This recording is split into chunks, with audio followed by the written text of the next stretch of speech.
Olá, meu nome é Sebastião Ernesto, sou médico anestesiologista e vou falar um pouco sobre síndrome metabólica, quais os conceitos e os cuidados que devemos ter em relação à nossa anestesia num paciente que possa ou que é reconhecidamente portador de síndrome metabólica. A síndrome metabólica ela é caracterizada pela obesidade central associada a pelo menos dois dos critérios a seguir, ou seja, além da obesidade central, aquela obesidade mais localizada no abdômen, como foi mencionado em outros vídeos produzidos aqui, aquela obesidade androide, que tem uma peculiaridade de ser diferente daquela obesidade ginecoide mais instalada nos quadris do paciente. Então, ela se caracteriza por uma circunferência abdominal aumentada acima na mulher de 88 centímetros ou no homem de 102 centímetros. Então, esse é um ponto de partida, e a esse ponto de partida devem ser associados mais dois critérios, como a hipertrigliceridemia, ou seja, a concentração sanguínea de triglicerídeos acima de 150 miligramas por decilitro, e ou a redução da lipoproteína de alta densidade na mulher abaixo de 50 miligramas por decilitro, no homem abaixo de 40 miligramas por decilitro, a hipertensão arterial, que é caracterizada aqui por pressão arterial sistólica acima de 130 milímetros de mercúrio e ou pressão arterial diastólica acima de 85 milímetros de mercúrio. Além disso, um outro critério que pode ser associado é a dosagem de glicemia acima de 100 miligramas por decilitro. Então, a associação de obesidade central com duas ou mais dessas demais características, aumento do triglicerídeo, redução da lipoproteína de alta densidade, pressão arterial elevada, ou a hiperglicemia acima de 100 miligramas por decilitro vai distinguir para a gente o portador da síndrome metabólica. E qual a importância para a gente da síndrome metabólica? A síndrome metabólica traz para nós um índice prognóstico de alto risco de complicação no pós-operatório. Paciente que pode complicar com alterações cardiovasculares, aumento da incidência de infecção, aumento da incidência de decência de sutura cirúrgica, aumento do tempo de internação, aumento de riscos de complicações respiratórias, entre outros. A circunferência abdominal mencionada aqui é um critério que pode ser substituído com uma maior fidedignidade por dois outros critérios: a relação entre a circunferência abdominal e a circunferência do quadril, que é, é denominado em inglês waist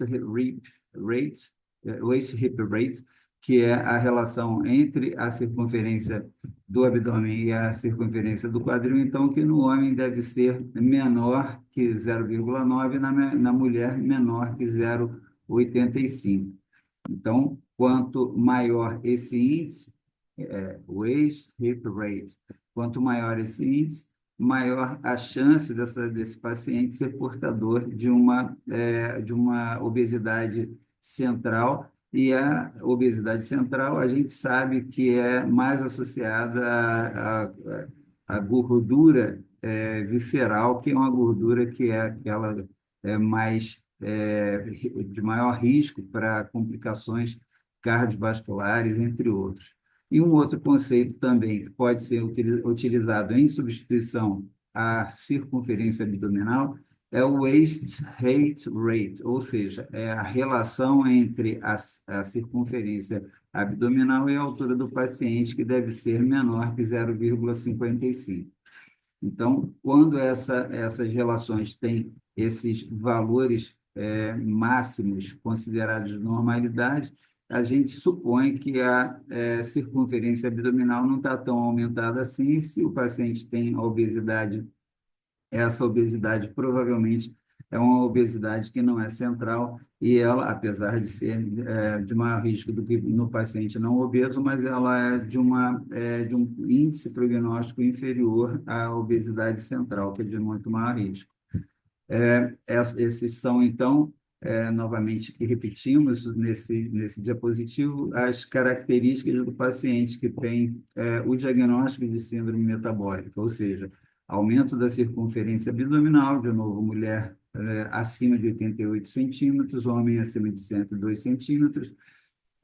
a diminuição da lipoproteína de alta densidade, abaixo de 40, ou no homem e abaixo de 50 na mulher, a hiperglicemia e a hipertensão arterial. Essa, essas características também estão relacionadas ao aumento da gordura branca, que é uma gordura diferente daquela gordura marrom, mais relacionada à termogênese, tanto natural quanto induzida por situações patológicas. O aumento da gordura branca está mais relacionado com o aumento do estoque de energia, aumento da produção de hormônios. Entre esses hormônios, há algumas chamadas adipocinas, que são citocinas produzidas pelos adipócitos, que levam a aumento de riscos também. Então, essas adipocinas elas podem estar relacionadas com o aumento da inflamação do paciente, inflamação sistêmica e aumento da resistência à insulina. Alguns desses hormônios, chamados adipocinas, estão relacionados aqui, como a adiponectina e a interleucina 10, são produtos produzidos ali que têm uma ação anti-inflamatória, e vai estar, essas substâncias vão estar com a sua produção diminuída nos pacientes obesos, aumentando, então, as chances de inflamação, e outras substâncias são diretamente pró-inflamatórias e estarão aumentadas no obeso, como a leptina, a resistina, as citocinas inflamatórias interleucina 6, fator de necrose tumoral, entre outros. Então, esse desbalanço entre a produção de substâncias pró e anti-inflamatórias é uma preocupação que temos em relação ao paciente obeso, porque ele fatalmente vai ter um aumento do risco de inflamação sistêmica, e a gente sabe que no período pré-operatório, a resposta inflamatória sistêmica vai ser mais intensa nesses pacientes. Uma outra situação importante nesses pacientes é que eles têm uma maior liberação, uma maior ativação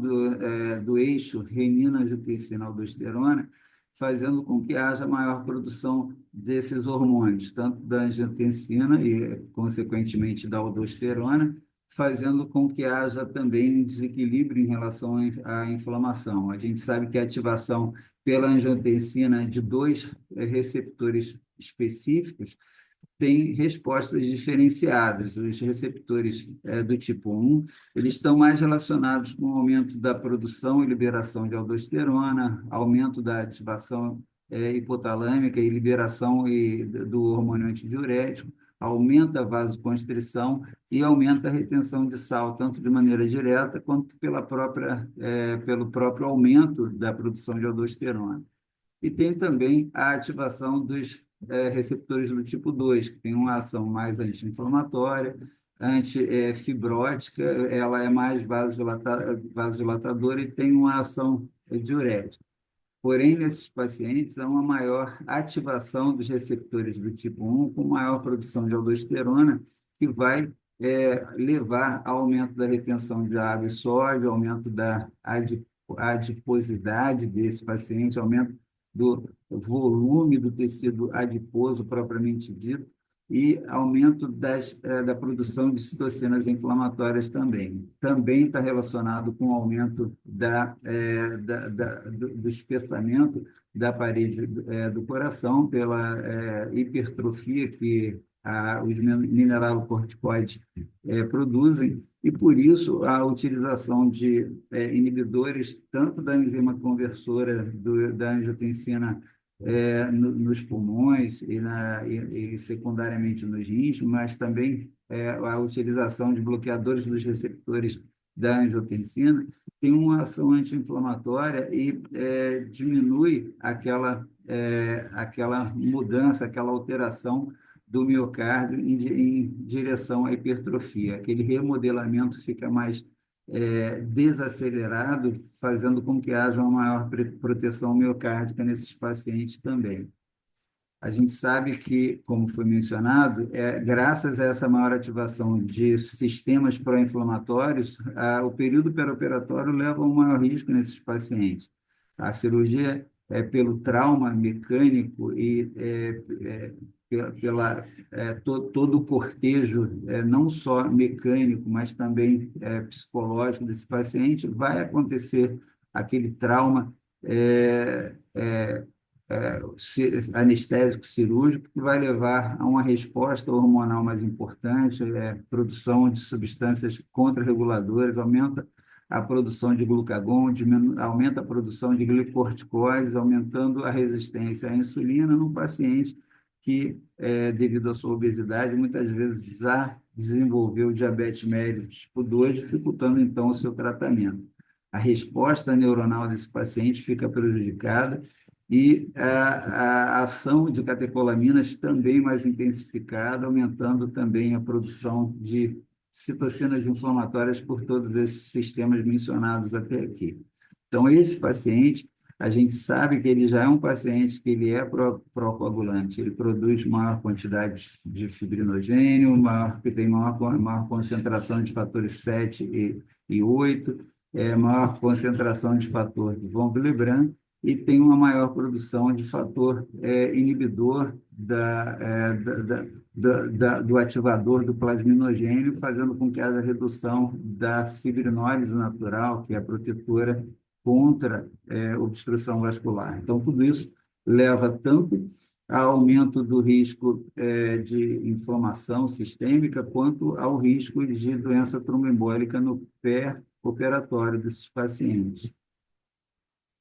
Então, o que se faz na tentativa de reduzir todo esse estado de coisa nesse paciente é tentar controlar esses fatores que são preditores de complicação. Então, reduzir a obesidade na medida do possível no pré-operatório, com aconselhamento nutricional e atividade física, a redução da deslipidemia desse paciente com a utilização das drogas chamadas do grupo das estatinas, que tem tanto a ação de reduzir a absorção de gorduras e diminuir a concentração sérica dos lipídios, mas também tem uma ação anti-inflamatória importante, além de aumentar a estabilidade dos eventuais focos de ateroma que esse paciente venha a desenvolver. A atividade física também e o controle nutricional associado à utilização de medicamentos quando é necessário, como os hipoglicemiantes, vai tentar reduzir aquela resistência à insulina. Então, atividade física, redução do peso e melhora até psicológica desse paciente podem ser importantes na diminuição da ativação do sistema nervoso autônomo, também fazendo com que haja uma redução da resistência insulínica. Tudo isso leva também a um auxílio no controle da hipertensão arterial, que quando não se consegue com recursos mais conservadores, pode haver associação de drogas e tanto os beta-bloqueadores são de grande auxílio nesse tratamento,